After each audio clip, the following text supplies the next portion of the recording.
दमदार, मैं हूं आपके साथ मेनका चौधरी और शुरुआत करते हैं इस बुलेटिन की यूपी पुलिस सिपाही भर्ती परीक्षा की खबरों के साथ। पहले दिन की परीक्षा संपन्न हुई। 2 पालियों में परीक्षा हुई। शाम 5 बजे जाकर यह परीक्षा खत्म हुई। कल भी परीक्षा होनी है।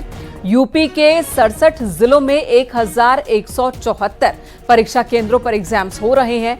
पहले दिन 6,48,635 अभ्यर्थियों ने एग्जाम्स दिए हैं, जबकि 1,71,165 अभ्यर्थियों ने परीक्षा छोड़ दी।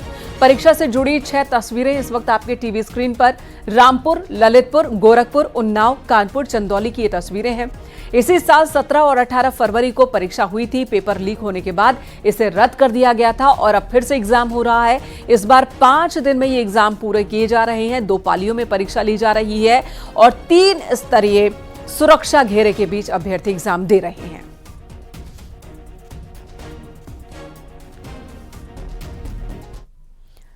सीतापुर में पुलिस परीक्षा खत्म होने के बाद अभ्यर्थियों की भीड़ जब घर लौटने लगी तो व्यवस्थाएं फेल नजर आई। रोडवेज बस स्टैंड पर अभ्यर्थियों का हुजूम उमड़ने लगा। अफरा तफरी का आलम दिखा। बस में चढ़ने के लिए अभ्यर्थियों में होड़ लग गई तो बस के लिए कई अभ्यर्थी भागते भी नजर आए।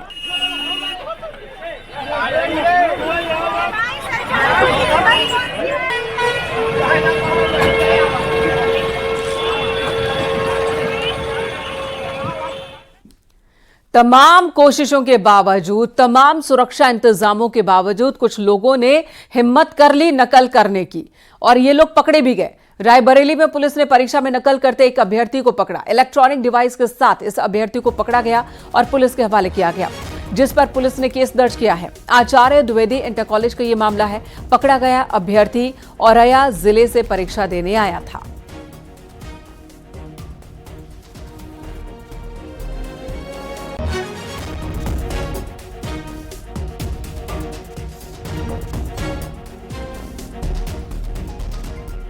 उधर आगरा में भी एक मुन्ना भाई परीक्षा के दौरान पकड़ा गया। दरअसल शख्स नाम बदलकर पहली पाली में परीक्षा देने आया था। फर्जी आधार कार्ड लेकर एग्जाम सेंटर पहुंचा था। गिरफ्तार किए गए आरोपी का नाम विवेक है, जो कि विमल कुमार के नाम से बने आधार कार्ड के साथ परीक्षा देने पहुंचा था। फिलहाल पुलिस ने आरोपी को गिरफ्तार कर लिया है। उससे पूछताछ की जा रही है।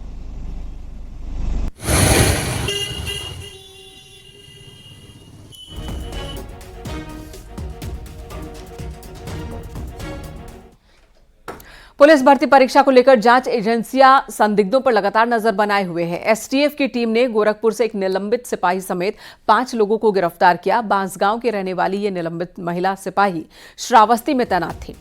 दिल्ली के रहने वाले उसके कथित बॉयफ्रेंड और 3 अन्य लोगों को भी गिरफ्तार किया गया। पुलिस पूछताछ कर रही है। महिला सिपाही के मोबाइल में 5 एडमिट कार्ड भी मिले हैं। इस महिला सिपाही को पहले ही निलंबित कर दिया गया है और इसने क्वेश्चन पेपर बेचने की कोशिश की थी और क्वेश्चन पेपर के बदले में रुपयों की डिमांड की थी।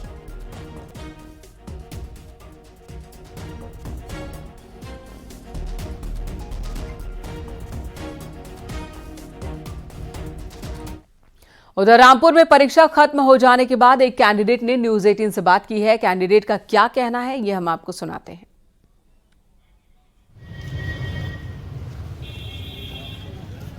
प्रक्रिया शुरू हो गई है। रामपुर में पहली पाली की जो परीक्षा है वो समाप्त हो गई। हमारे साथ कुछ परीक्षार्थी जो देखिए मैं आपको दिखा दूं, परीक्षार्थी वापस अपनी परीक्षा दे करके वापस आ रहा है और उनसे जानेंगे किस तरह का पेपर रहा। क्या नाम है आपका?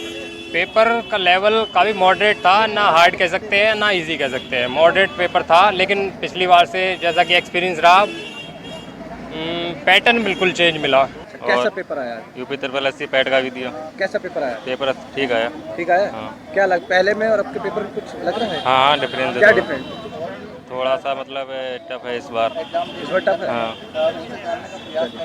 तो पहले में और अब में क्या अंतर लगा? पहले वाला इजी था, ये मॉडरेट है। अच्छा, क्या इसमें अंतर डिफरेंट क्या लगा? पहले वाला मतलब इस बार जो आया वो पूरा मिक्स एनालिसिस आया है, पूरा मिक्स करके दिया है। रीजनिंग, हिंदी और जीके सब मिक्स है। तो इस पहले के पेपर में आपके पेपर में क्या अंतर लगा आपको? काफी अंतर है, ये काफी हार्ड है। ये हार्ड है पेपर? बताइए, पेपर दिया, क्या उम्मीद लग रही है आपको? अब देखिए रिजल्ट आया तो ही बताएंगे, अभी तो हम नहीं कह सकते। अच्छा। क्योंकि जेके नॉलेज अलग से ही आई थी कुछ। तो आपका कैसा गया? हमने बहुत अच्छा गया। हाँ। तो पहले के पेपर में आपके पेपर में क्या अंतर लगा? आपका पेपर ज्यादा अच्छा पहले से। पहले प्रशासन कोई प्रशासन का अच्छा गया। सही हुआ। मैंने पहले राउंड में 102 क्वेश्चन अटेम्प्ट करे, बाद में 15 क्वेश्चन बनाए, 117 अटेम्प्ट। में आज तकरीबन 35,000 कैंडिडेट्स ने एग्जाम दिए हैं। भर्ती पेपर को लेकर पुलिस प्रशासन सख्त रहा। दिन भर अधिकारी परीक्षा केंद्रों पर घूमते नजर आए, निगरानी करते नजर आए। दूसरी पाली में भी परीक्षा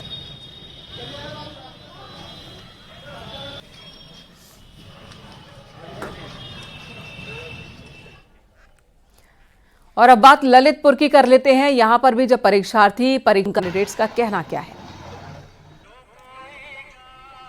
इस तरह संपन्न हुई परीक्षा, बहुत अच्छी तरीके से। स्टाफ था वो, हाँ, सभी पूरे स्टाफ मौजूद, सीसीटीवी सब पूरे अवेलेबल। यहाँ कोई दिक्कत नहीं। परीक्षा केंद्र ढूंढने में कोई परेशानी हुई थी? कोई दिक्कत नहीं। आई है परीक्षा सेंटर ढूंढने में कोई दिक्कत हुई है? नहीं, कोई दिक्कत नहीं हुई थी। वहाँ रेलवे स्टेशन पर कोई दिक्कत नहीं हुई थी। रेलवे स्टेशन पर QR कोड मिला था क्या? कोड मिला था। QR कोड के भरोसे तक यहाँ आई। उन्नाव में पुलिस ने परीक्षा को लेकर खास तैयारी की। किसी तरह की कोई गड़बड़ी ना हो इसके लिए 5 CO, 9 थाना प्रभारी, 10 अतिरिक्त इंस्पेक्टर, 300 से ज्यादा पुलिस कर्मचारियों को लगाया गया था। दोनों पालियों में परीक्षा शांतिपूर्वक संपन्न हुई। जिले में कहीं कोई गड़बड़ी की खबर नहीं आई। जैसा कि आप सभी अवगत हैं कि आज से जो उत्तर प्रदेश पुलिस की भर्ती परीक्षा की शुरुआत हो चुकी है, इसमें सुरक्षा के कड़े इंतजाम किए गए हैं। चेकिंग फ्रिस्किंग से लेकर और जो CCTV के माध्यम से निगरानी की जा रही है। चेकिंग फ्रिस्किंग है तो DFMD, HHMD, एनक्लोजर स्पेशलिस्ट जो चेकिंग है उनकी ड्यूटी लगाई गई है। इसके अतिरिक्त चारों तरफ केंद्र के चारों तरफ पुलिस को तैनात किया गया है किसी प्रकार की कानून व्यवस्था से निपटने के लिए। और जो ये संपूर्ण कार्रवाई है उसको वीडियोग्राफ किया जा रहा है। इधर अंबेडकर नगर में यूपी बीजेपी के अध्यक्ष भूपेंद्र चौधरी ने कहा कि पूरी पारदर्शिता के साथ परीक्षा कराई जा रही है और सरकार ने पूरी तैयारी की है और निश्चित रूप से बगैर किसी विवाद के प्रतियोगी परीक्षाएं संपन्न हो, ये माननीय सरकार का संकल्प है। अब मुझे विश्वास है माननीय योगी जी के नेतृत्व में हम लोग इसे पूरा करेंगे। जो सपा के नेता अफवाह फैला रहे कि पेपर लीक हो रहा है। अब जिस प्रकार के उनका स्वभाव है समाजवादी पार्टी के, डीजीपी प्रशांत कुमार ने राजधानी लखनऊ में पुलिस भर्ती परीक्षा का जायजा लिया और इस मौके पर उन्होंने कहा कि जो कोई भी गड़बड़ी में शामिल होगा उसके खिलाफ सख्त एक्शन लिया जाएगा।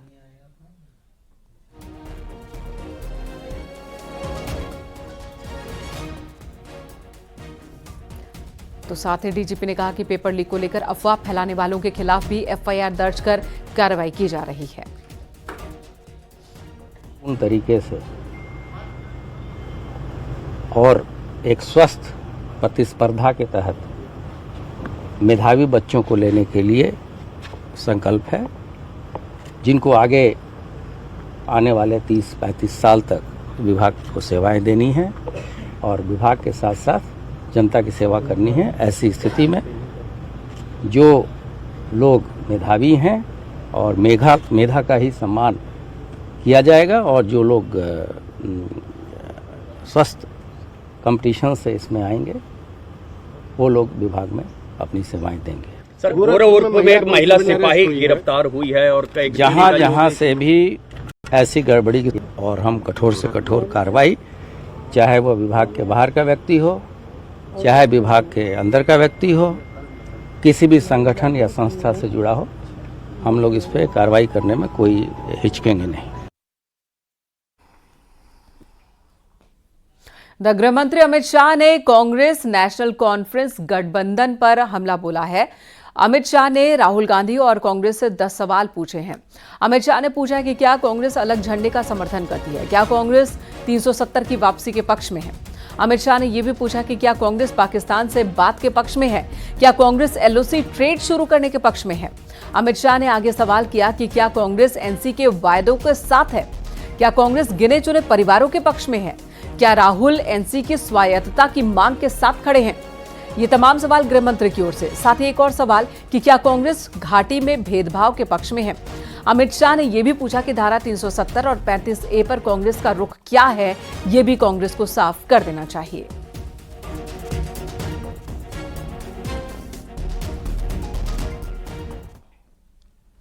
नेपाल हादसे में मरने वालों की संख्या में बढ़ गई है, इजाफा हुआ है, 24 हो गई है मरने वालों की संख्या। नेपाल के मुंगलिंग में 5 किलोमीटर पहले यह हादसा हुआ। महाराष्ट्र के लोगों का एक दल गोरखपुर से नेपाल तीर्थ और पर्यटन के लिए निकला था। गोरखपुर के केसरवानी ट्रैवल्स की बस हादसे का शिकार हुई। पोखरा से काठमांडू जाते वक्त नदी में गिर गई बस में 40 लोग सवार थे और अब इस हादसे में मृतकों की संख्या बढ़ गई है। 24 लोगों की इस हादसे में अब तक जान जा चुकी है।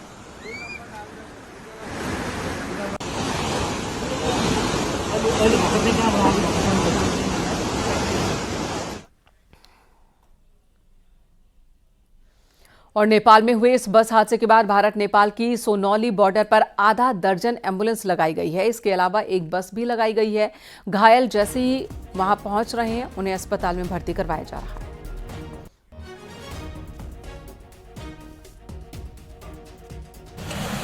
नेपाल में हुए बस हादसे में अब तक 15 लोगों के मरने की सूचना आ रही है। मैं इस वक्त खड़ा हूं महाराजगंज जनपद के भारत नेपाल की सोनौली सीमा पर, जहां पर भारतीय अधिकारी और उत्तर प्रदेश के अधिकारियों के द्वारा व्यवस्था चुस्त दुरुस्त की गई है। इसके अलावा महाराजगंज जनपद के नौतनवा तहसील के एसडीएम और तहसीलदार, इसके अलावा सर्किल के अफसर, सीओ और सोनौली के एसओ मौके के लिए रवाना हुए हैं। प्रशासनिक आदेश के बाद मौके के लिए रवाना हुए हैं। इस प्रकरण में मुख्यमंत्री योगी आदित्यनाथ बेहद संजीदा हैं। उनका ये कहना है कि जल्दी से जल्दी इस पूरे ऑपरेशन में रेस्क्यू किया जाए और जो घायल हैं उन्हें अस्पताल पहुंचाया जाए। इसके लिए अब मैं इस समय सोनौली बॉर्डर पे हूं और आप मेरे पीछे ठीक देख सकते हैं कि भारतीय एम्बुलेंस लगाई गई है, 2 एम्बुलेंस लगाई गई है और जैसे ही मरीज बॉर्डर पर पहुंचेंगे उन्हें तत्काल अस्पतालों तक पहुंचाया जाएगा और उन्हें बेहतर स्वास्थ्य सुविधाएं देकर उन्हें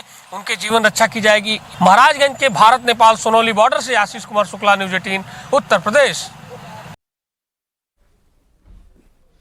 और अगली खबर मेरठ से, जहां पर एक सरकारी स्कूल के प्रिंसिपल पर बच्ची से छेड़खानी का आरोप लगा है। स्कूल में नाखून काटने के बहाने उसने बच्ची को बुलाया और बैक टच किया। बच्ची के परिजनों ने प्रिंसिपल की पिटाई की, फिर पुलिस के हवाले कर दिया। पुलिस ने आरोपी के खिलाफ केस दर्ज कर लिया है, पूछताछ कर रही है। मेरठ के थाना मवाना कस्बे के सरकारी स्कूल का ये मामला है। बीओ को मैंने जांच करने के लिए भेजा है। जैसे कि जो भी जांच आख्या होगी उसके आधार पर जो भी नियमानुसार कार्रवाई होगी वो की जाएगी। कहाँ पे स्कूल था और ये टीचर नहीं, आज अभी मतलब मुझे अभी इतनी जानकारी है। जैसे भी वो जांच रिपोर्ट देंगे, बीओ को मैंने भेजा है, उसके आधार पर जो भी होगा कार्रवाई की जाएगी। आसपास सूचना मिली कि एक बच्ची जो कक्षा 4 की स्टूडेंट थी, उसके साथ वहीं पढ़ाने वाले टीचर ने नाखून काटने के बहाने उसके से छेड़खानी की है। सूचना मिलते ही त्वरित रूप से एफआईआर पंजीकृत की गई। अभियुक्त को गिरफ्तार कर लिया गया है। अग्रिम विधिक कार्रवाई प्रचलित है। कितनी उम्र से बच्चे की? अभी उसके प्रमाण पत्र इकट्ठे किए जा रहे हैं। कक्षा 4 की छात्रा है। गिरफ्तार कर लिया गया उसको? जी। इधर पीलीभीत में लव जिहाद का एक मामला सामने आया। गुड़गांव की रहने वाली लड़की ने पीलीभीत के रहने वाले मेहाज अहमद पर गंभीर आरोप लगाए हैं। लड़की के मुताबिक मेहाज ने मुन्ना बनकर उसे प्रेम जाल में फंसाया, फिर शारीरिक शोषण भी किया। लड़की का आरोप है कि पीलीभीत आने पर उसे पता चला कि मुन्ना नहीं बल्कि मेहाज है उसका नाम। मेहाज के भाइयों ने भी लड़की से रेप किया है, ये आरोप लगे हैं, लड़की की ओर से लगाए गए हैं। लड़की को अंतर्राष्ट्रीय युवा हिंदू वाहिनी का साथ मिला है और पुलिस से उसने शिकायत दर्ज कराई है।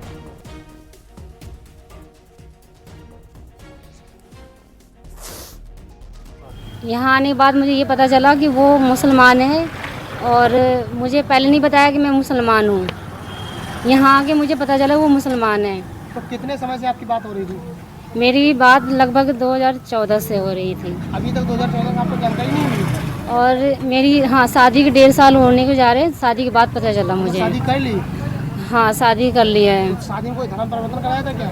जी, धर्म परिवर्तन करवाया है मुझसे कि मतलब इस्लाम कबूल करना पड़ेगा, लेकिन मैं क्या करूँ, मैं मजबूर हो गई थी। हरदोई में न्यूज 18 की खबर का असर हुआ। पुलिस ने लड़की के मर्डर मामले में आरोपी मौसी को गिरफ्तार कर लिया है। हरदोई में रक्षाबंधन पर मौसी के घर लड़की आई थी और उसी दौरान उसकी हत्या कर दी गई थी। आरोपी का लड़की के साथ प्रेम प्रसंग चल रहा था। आरोपी ने शव को एक निर्माणाधीन मकान में छिपा दिया था। पुलिस ने शव को बरामद कर लिया है, साथ ही शव को पोस्टमार्टम के लिए भेजा है। हरदोई के बेटा गोकुल थाना क्षेत्र का ये मामला है।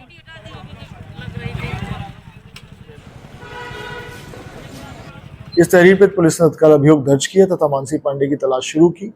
मौसा मणिकांत द्विवेदी को पुलिस ने हिरासत में लिया, उससे पूछताछ की तो उसने ये बताया कि मानसी पांडे से उसका अफेयर पिछले 2 वर्ष से चल रहा था। मानसी पांडे कहीं और शादी करना चाहती थी, इसी कारण उसने मानसी पांडे की गला दबाकर हत्या कर दी है। मणिकांत द्विवेदी की निशानदेही पे मानसी की डेड बॉडी को एक कोतवाली देहात थाना क्षेत्र के निर्माणाधीन मकान से बरामद कर लिया गया है। उसने मानसी पांडे के मोबाइल फोन को चलती हुई बस में डाल दिया था, जिससे पुलिस कंफ्यूज हो जाए और इन्वेस्टिगेशन में विलंब हो। साथ बदसलूकी के एक आरोपी को पुलिस ने गिरफ्तार किया है। डिलीवरी बॉय मोहम्मद असलम ने कुछ लोगों पर नाम पूछकर गाली देने, मुंह पर शराब था। असलम के मुताबिक घर में मौजूद लोगों ने पहले उसका नाम पूछा और धर्म की पहचान उजागर होने पर उसे गालियां दी। इतना ही नहीं, विरोध करने पर बंधक पीटा और कमर उठक बैठक। गोमती नगर पुलिस केस दर्ज कर एक आरोपी अभिषेक को गिरफ्तार कर जेल भेजा है पुलिस ने। जोमेटो का डिलीवरी बॉय जो कि वहाँ पे कुछ खाना डिलीवर करने जा रहा था और खाना डिलीवर करने में कुछ वाद विवाद हुआ, जिससे वहाँ मौजूद 4 लोगों ने डिलीवरी बॉय के साथ मारपीट की और ये डिलीवरी देने वाले युवक के लिखित तहरीर के आधार पर अभियोग पंजीकृत किया गया है और एक मुख्य अभियुक्त को अरेस्ट कर लिया गया है। बाकी अभियुक्तों की अरेस्ट के प्रयास किए जा रहे हैं और व्यवस्थात्मक कार्रवाई की जा रही है। और अगली खबर ग्रेटर नोएडा से, जहां दिल्ली पुलिस के हेड कांस्टेबल ने फिल्म देखकर व्यापारी की हत्या को अंजाम दिया। 9 अगस्त से व्यापारी लापता था। अब जांच के बाद हत्या का खुलासा हुआ। प्रॉपर्टी की खरीद को लेकर शराब पार्टी के दौरान विवाद हुआ था, जिसके बाद हथौड़े से सिर पर हमला कर व्यापारी की हत्या की गई थी। 13 दिन बाद व्यापारी का शव बरामद हुआ है।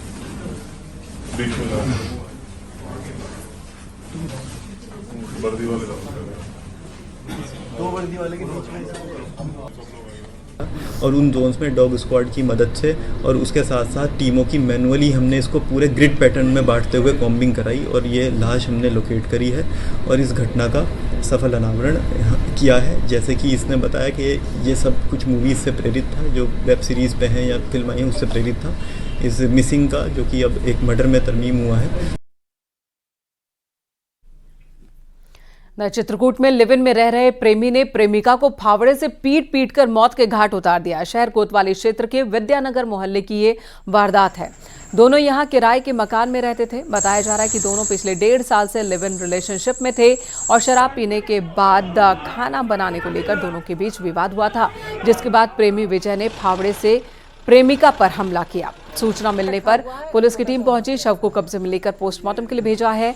आरोपी प्रेमी को पुलिस ने हिरासत में लिया है। महिला के पिता की शिकायत पर पुलिस ने केस दर्ज कर आरोपी को गिरफ्तार किया है और आगे की कानूनी कार्रवाई की जा रही है। बीती रात नशे की हालत में दोनों ने खाना बनाने और उसको लेकर के विवाद किया, जिसमें पति ने फावड़े में जो बेट लगता है लकड़ी का, उससे उसने वार किया, जिससे उसके सर में चोट आई और उसकी मृत्यु हो गई। पुलिस ने उसके परिजनों को सूचना दी तो उसके पिता ने तहरीर दी है, जिसके आधार पर अभियोग दर्ज कर लिया गया है। पंचायतनामा पोस्टमार्टम की कार्यवाही पूर्ण हो रही है और आरोपी को गिरफ्तार कर लिया गया है। दराजमगढ़ में बिजली के ठेकेदार की गोली मारकर हत्या कर दी गई। जीएनपुर थाना क्षेत्र के मऊ बॉर्डर की ये वारदात है। वारदात उस वक्त हुई जब ठेकेदार रोज की तरह टहलने निकले थे। इसी दौरान अज्ञात बदमाशों ने गोली मारी है। आसपास के लोग गोली की आवाज सुनकर मौके पर पहुंचे, तब तक आरोपी फरार हो चुके थे। मामले की जानकारी मिलने के बाद एसपी ग्रामीण, एसओजी की टीम, डॉग स्क्वाड और फॉरेंसिक टीम मौके पर पहुंची। इन्होंने सबूत इकट्ठा किए और मामले की जांच में जुट गए।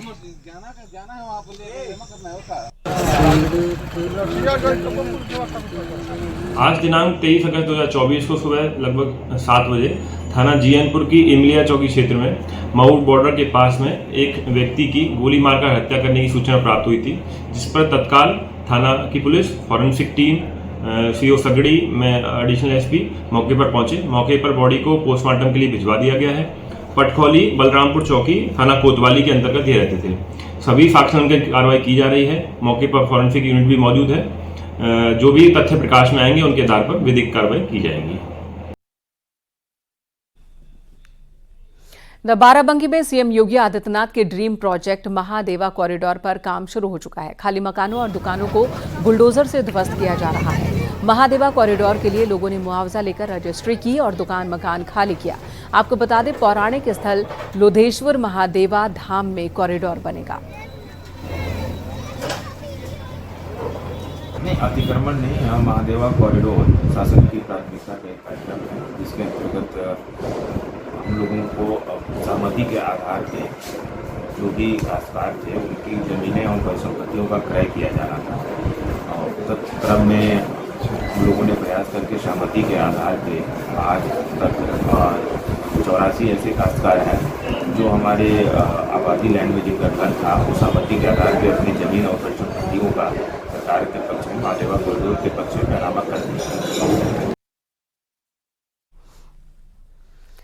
और अगली खबर नोएडा से, जहां पर भंगेल बरौला फ्लाईओवर के निर्माण में देरी होने से व्यापारियों में गुस्सा है। व्यापारियों ने नाराज होकर सेक्टर 82 में जाम लगाया। व्यापारियों ने कहा कि फ्लाईओवर नहीं बनने से काम प्रभावित हो रहा है और इस वजह से व्यापारियों को बहुत नुकसान भी हो रहा है।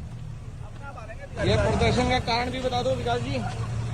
नोएडा अथॉरिटी द्वारा पिछले 4 महीनों से यहाँ इस तरीके से जो ये काम हो रहा है, 2 आदमी काम नहीं कर रहे हैं।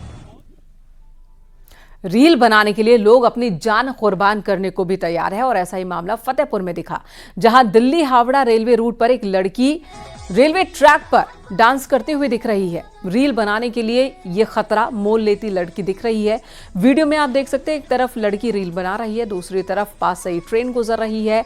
जिस ट्रैक पर वो मौजूद है, इस ट्रैक पर भी ट्रेन आ सकती थी और अगर ट्रेन आ जाती तो एक बड़ा हादसा हो सकता था। फिलहाल इस तरह की रील्स आए दिन देखने को मिल रहे हैं।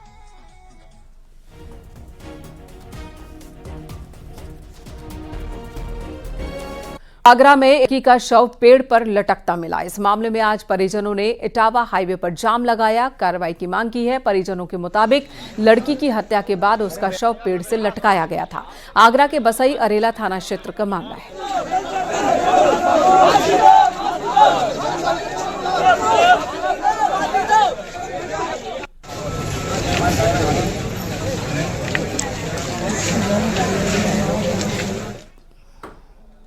दबलिया से खबर, जहां पर पुलिस ने रेप के एक आरोपी को गिरफ्तार कर जेल भेजा है। उसके ऊपर 13 साल की नाबालिग लड़की से रेप का आरोप है। आरोपी अपने ननिहाल में रहता है और पीड़ित लड़की के पड़ोस में उसका घर था। परिवार के लोग छोटी बेटी के इलाज के लिए अस्पताल गए थे, तभी आरोपी ने इस वारदात को अंजाम दिया। शिकायत मिलने पर पुलिस ने पॉक्सो एक्ट समेत कई और गंभीर धाराएं लगाई हैं और आरोपी को गिरफ्तार कर जेल।